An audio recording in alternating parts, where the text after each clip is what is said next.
Am I the a-hole for not wanting my husband to have access to my inheritance? My mother passed away last year. The entire process is about to come to an end in just a few weeks. And for the past 6 months, my husband has been looking at a multitude of things that on a regular day we definitely can't afford. He'd have to use credit or save up for weeks or months. A person can wish for stuff or want to work towards a treat for themselves, but he hasn't made an effort to save up for these expensive purchases. Instead, he's been asking for updates on the legal process and asking how much longer it's going to take. He's even asked me several times about an estimated amount. I've given him very little to no information because at this time, things can still drastically change, with a creditor popping up and saying that money is owed or whatnot. He's not the most responsible person with money. I've managed the finances full-time for the past 3 years straight. He used to manage our finances, but he has a history of sabotaging our financial goals and blowing our budgets. My intention is to use half of my inheritance to move our family into a house, then save 40% to help my children in the future, like graduations, college, trips, their first cars, etc., and have a small emergency fund, something we couldn't do before because my husband kept giving money to his side of the family to help them with bills, groceries, legal troubles, etc., draining our accounts and leading our family to homelessness 3 separate times. I understand that if it's family, you have to try and help somehow. But letting your 3 children and wife become homeless because an adult family member couldn't be responsible enough to pay their own bills or got into legal trouble is a hard thing for me to fully understand. I really don't want to wake up one day and find out that every cent has been spent behind my back. I'd like to open an account in my name and follow through with the plan I mentioned above. He has made it clear that he intends to buy a new vehicle, tech, game system, and other items just for him, not our children or to improve our family's future. When I talk about investing or saving, he says that life is too short for that. I told him that it wasn't about us. It was about our children. And his response was that when our children become adults, they should work for what they want. That statement seems backwards considering his actions of late. I know for sure that if his parents pass, we will have to pay off their debts and cover all of the unknown costs out of pocket. Financially speaking, started my marriage with my husband completely debt-free, and I have worked for years to finally get him to be debt-free as well. But over the past 10 years, he's paid off his parents' credit card and IRS debts. They live paycheck to paycheck and think saving money is pointless. I'm not sure if I'm making the right choice, but I really just want my children to have the same happy and stress-free childhood I had. Am I the a-hole? Now for the top comments. Not the a-hole. Inheritance isn't marital property, but you need to be straight up with him and tell him he isn't going to have access to it. You're gonna have to have enough spine to put your foot down. If he doesn't like it, let him leave, because it doesn't sound like he's contributing anything. This. I would also add that you should look at a financial planner/advisor to ask questions and explain the situation so you could get clear advice from a professional. But seriously, be upfront and direct that your inheritance isn't his spending money. Don't tell him when exactly you're getting the money or how much you're getting. And listen to all the other comments about keeping the account/place with the inheritance money separate with no way for him to access stuff. He is so bad with money that it has led to you and your children being homeless 3 times, and once is too much. And if he argues or complains, don't hesitate to bring this up. Some people might say not to bring up the past, but this is related to your current dilemma and just hits home how incompetent he is with finances and how he absolutely cannot be trusted with them. And don't put his name on the house deed if you do spend some of the inheritance on buying a house. Or ever allow his kin to move in, which will absolutely be tried. Not the a-hole. Leading your family to homelessness 3 separate times. I'm sorry, what? How on earth are you even entertaining the idea of giving him any kind of access to a large amount of money? Looks to me like he has told you many times what he's going to do with that money. He's going to blow it, just like he's been doing. He's going to blow the money, your investment plans, and your kids' futures. Sorry, but I'd have divorced his butt ages ago. If you hand out my money to the point of making me homeless, there's no way in hell that trust could be earned back. Next story. Am I the a-hole for moving my money to a different account after my stepmother threatened me with taking them from me? 15 female here. Stepmother and I obviously don't get along. She's been my stepmother for 1.5 years. The money that I have was in a joint account, me and my dad. but stepmother had access to the debit card and PIN number. I earned this money myself, selling handcrafted items. I broke curfew a few days ago, and she suggested that she's considering whether to take 20% of my money out of the account as a fine for punishment, and every time this happens, she will take 20% more until nothing is left. I was very upset about her threat, and decided that I should move my money before she takes it away.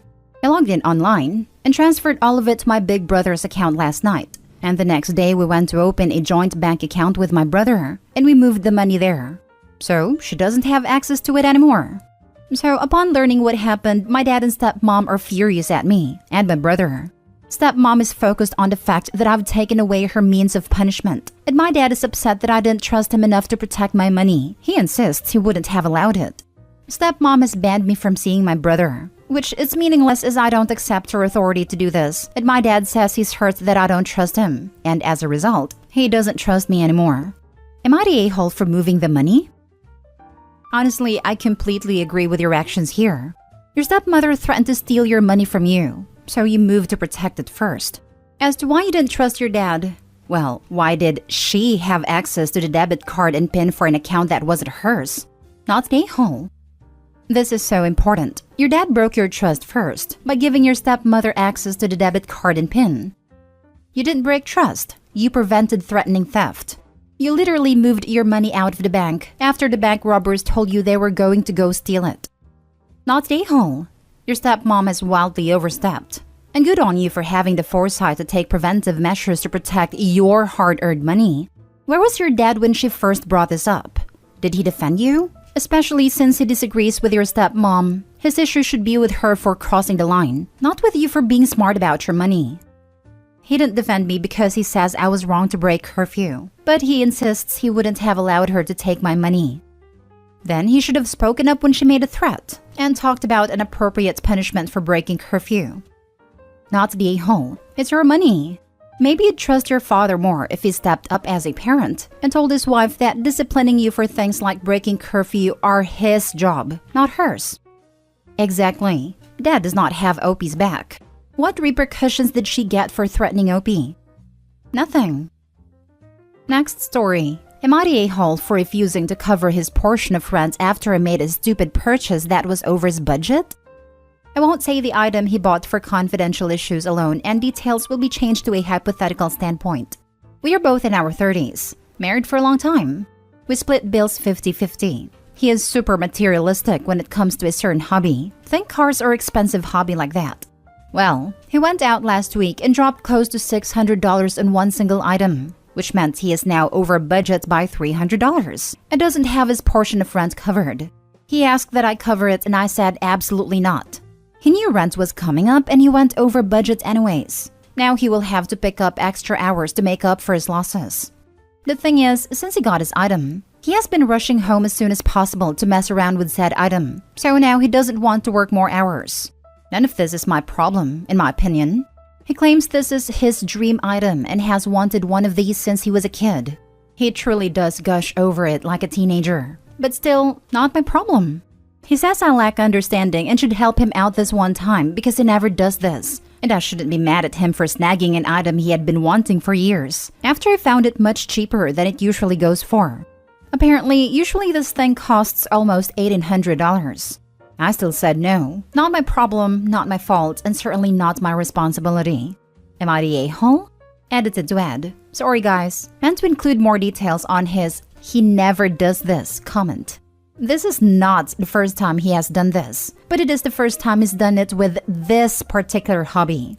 Prior to this, he has gone over budget multiple times while buying stuff for his other big hobby. Now for the comments. Not the a-hole, but honestly, he should be giving you his portion of the rent as soon as he gets paid, if that's how you handle your finances. It wasn't like he had an emergency. This was a planned and a necessary expense that cost him to go over budget.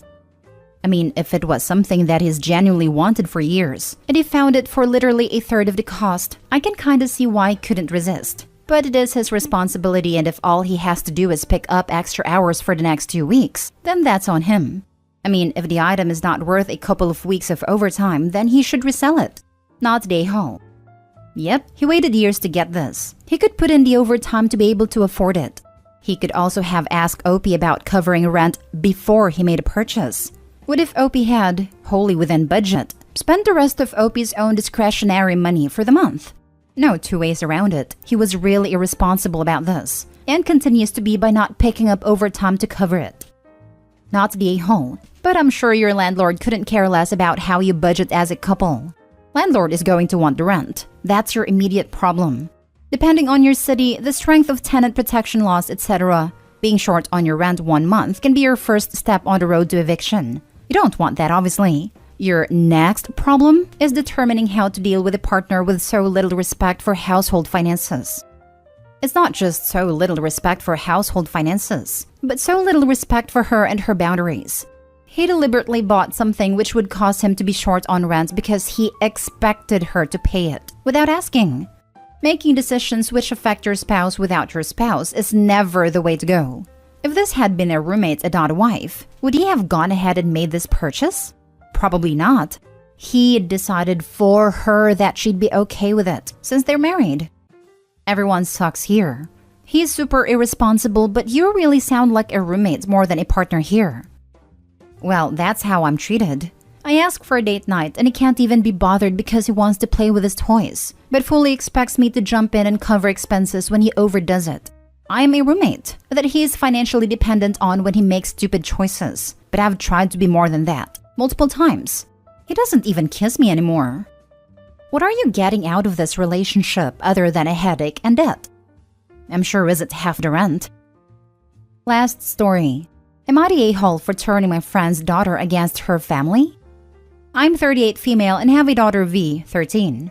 I have a close friend, Charlie, who has a daughter Amanda, also 13, with his wife Olivia. I've known Charlie for nearly 20 years, since before he was with Olivia, and while she and I have never been close, I thought we had a deep abiding respect and warmth for one another. Our kids are very close, and Charlie and his family often visit us at our homes, and when we're near where they live, we see them. At the beginning of the summer, Charlie, Olivia, and Amanda, along with their other 2 sons, came to stay with my family. They were there for 2 weeks, but when it was time to go, both V and Amanda pleaded for Amanda to be allowed to extend her stay. My husband and I were fine with this, as was Charlie, but Olivia wasn't keen. Eventually, she was convinced by Charlie, and Amanda stayed with us until about a week before school started again. Since then, Charlie has mentioned a couple of times that Amanda has asked for different kinds of food that she tried while with us, and that she's asked for a couple of expensive items. She even asked if she could try horse riding, and Charlie has joked several times about me corrupting her, but it was definitely a joke. Then, 2 days ago, I received several walls of text from Olivia. She said that since staying with us, Amanda has become divorced from reality. Olivia says Amanda now wants things they can't afford, will not help around the house, and complains about everything, from their cars to her clothes. She said that I must have spoiled Amanda by giving her expensive gifts and encouraged a superficial lifestyle. I bought her one designer item as a souvenir on a day trip we took, as I was getting one for V and it seemed unfair for Amanda to get nothing. She also said Amanda has asked to join a gym and be taken to a dermatologist and accused me of making Amanda insecure, which I absolutely did not. V has seen a dermatologist and probably mentioned it to Amanda, but I doubt it was a nasty way. Finally, she said that I had completely alienated Amanda from their family, as nothing they do seems to be good enough now. And she keeps saying that she misses being with our family and wishes she'd been born as V's sister. Apparently, Amanda said she wants to come back to ours for her school's half-term break, and that I invited her, which I did in passing, if it was okay with her parents. Olivia said as a mother I should have known better than to spoil a child that's not mine, and that it must have been my intention to turn her against us. I was hurt by what she said and told Charlie. He says she's overreacting because most of what Amanda has been saying has been directed at her mother, and Olivia is just at her wit's end. He said he'll talk to her and that I shouldn't worry, but I'm beginning to wonder if I've done something wrong. A friend of mine said she understands why Olivia would feel slighted, but even if she overreacted, am I the a-hole? All of Amanda's new behaviors honestly sound like her just being a teenager. More than likely, it has nothing to do with her extended stay with your family. It sounds to me like Olivia is frustrated and needs someone to blame, not the a-hole. That's my take. 13-year-olds are going through some phase. I don't think you're an a-hole for treating your child's friend during vacation, but I was hurt by what she said and told Charlie. He says she's overreacting because most of what Amanda has been saying has been directed at her mother, and Olivia's just at her wit's end. It's very easy for the father who isn't receiving any of the negative backlash to say that the one who does is overreacting. Of course, he doesn't think it's an issue when he's not the one having to deal with it. And now he's off putting even more pressure on Olivia, that she's doing everything wrong, and her family's now ganging up on her even more after talking to you. It's not going to play in your favor, even if you did nothing wrong. Instead, tell Charlie to be more supportive of his wife and step up and say no to his daughter's requests on his own without being asked by his wife to pitch in, so Olivia doesn't have to be the evil parent all the time. And try to ask Olivia out for lunch or coffee so you can talk about this and apologize for inviting her daughter for an extended stay during school without even checking with them first. That was an overstep on your part. But even so, no a-holes here except maybe Charlie for blaming his wife for being overwhelmed with being a single parent to their daughter. And maybe Olivia if she keeps blaming you instead of wanting to work this out. I think this is a great answer. Opie doesn't have to be an official a-hole to be able to put herself in Olivia's shoes and have some compassion for the sticky position she's in. Her 13-year-old just had a cushy summer and is now being a 13-year-old about it. Olivia may have seen this coming and hoped to avoid it, but was overruled by her husband and daughter's pushiness about it. She may be unfairly taking it out on Opie, but maybe she just needs to feel like she has an ally.